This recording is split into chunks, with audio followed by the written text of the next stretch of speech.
everybody, and welcome back to Symmetry, a simple but challenging space survival. In this video, I will give you a handful of tips about some mechanics in the game, little tricks you can pull here and there, and things that are useful before you play your own game. So let me show you some stuff. Let's jump right into it. First, let's call things as they are. And I'm talking about those two indicators that each member of our crew has. This one, which is signed eat, is simply hunger. This one, which is signed rest, is not energy or tiredness, it's simply body temperature. Also, I will be calling electro waste junk sometimes, because that's what it is. So why body temperature, not energy or tiredness? Because this indicator almost does not decrease in heated room, but it drops fast outside, and the colder it is outside, the faster it drops. Simple. Hunger decreases slowly but evenly, and I didn't notice any correlations between hunger and other conditions, so it's just hunger.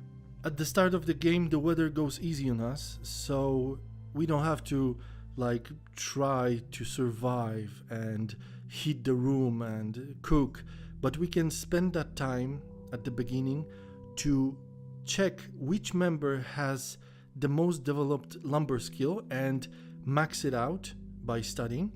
Then we check which member has electro waste surge skill developed the most, and he has to or she has to study it to the max before going anywhere. And the third member should get to cooking, but the cook skill doesn't have to be maxed from the start. It can be developed with time. Then we can go get some lumber with the member who has maxed lumber skill. We get electro waste junk with second member, and third stays and cooks. And that's, in my opinion, is the most efficient start of the game.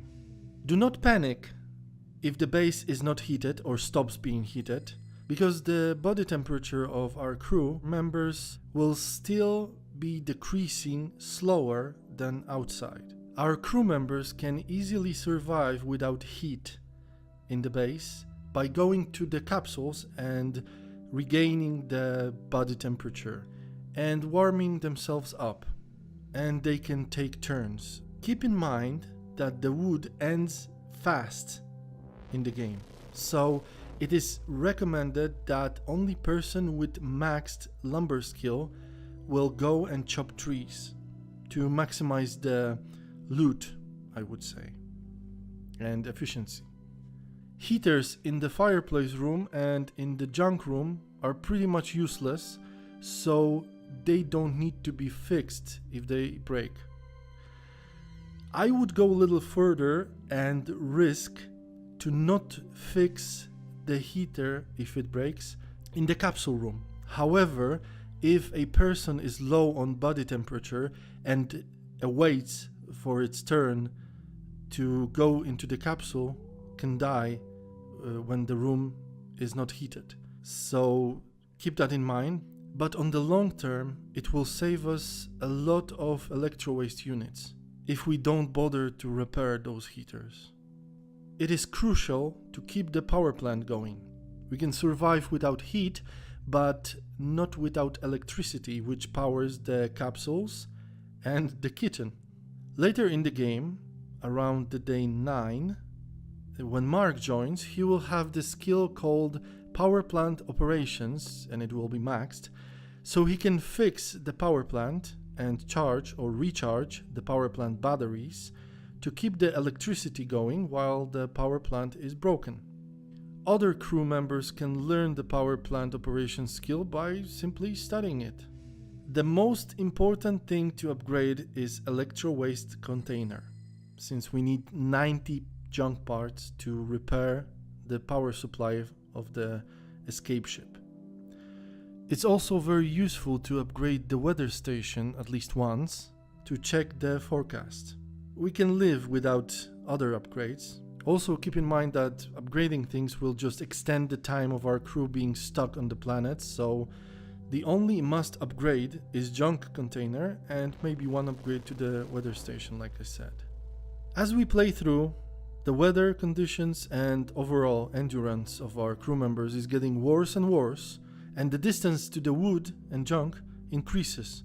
So it is better to fix power supply first, which needs 90 junk parts, after upgrading the junk container, of course, to max, and then fix the engines, which require 70 junk parts, and the last one 50 junk pieces. So the worse the weather gets, the less we have to gather to fix the ship. I would not recommend wasting time on maxing all the skills of all the members. It is good to have 1-2 woodcutters, 1 cook, and 1 power plant technician. However, all the members should have the electro waste search skill maxed, all of them. And never go get the junk or the wood if the skills of those actions are not maxed. It awfully lowers the efficiency. Sometimes we have to just wait over in the base if there's snowstorm or nighttime or just awful weather raging outside. And then we can make our members study new skills to just, kill some time. But the general rule is do not do it if the skill for it is not maxed. Otherwise, it's just waste of time and resources. And with that in mind, you can now play and try yourself out in Symmetry. Thanks for watching. See you in the last episode of Symmetry, which is successful playthrough of mine, or in other videos. Bye!